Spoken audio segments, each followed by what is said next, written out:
Chair of the College Football Playoff Selection Committee, Warde Manuel, is with us now. Ward, let's start with one of the big topics from last week was Indiana, whether it could prove itself. Now, it appears from you looking at this edition of the rankings that the Hoosiers also benefited from the fact that there were upsets. How did the committee view Indiana's performance against Ohio State Saturday? Well, Rece, good to be with you again. We viewed Indiana. They played well at times against Ohio State, and Ohio State pulled out a victory and really came on in the second half of that game.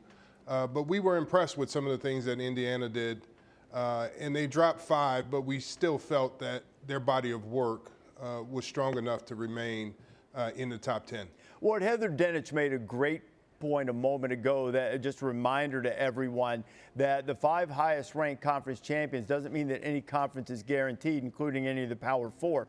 You have Tulane starting to surge, but Tulane lost a couple of games against Power 4 opponents early in the season. How do you balance, how does the committee balance looking maybe at what the Green Wave is now with a chance to win the American Championship as opposed to what they were under a new coach, say, the first couple weeks of the season? Yeah, it is a balance, Rece. I mean, we have to look at what teams do throughout the season.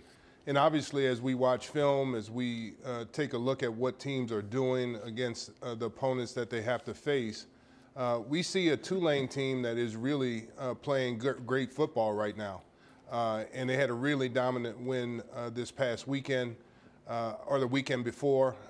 And they're really, one of the teams that has surged up in our mind as it relates to how they're playing at this time. I've promised that I would ask this question of you every week until the selections are made on Selection Day about teams that lose in the conference championship. And I think most people suppose that we were just talking about the SEC. But now it's starting to come into play for the ACC.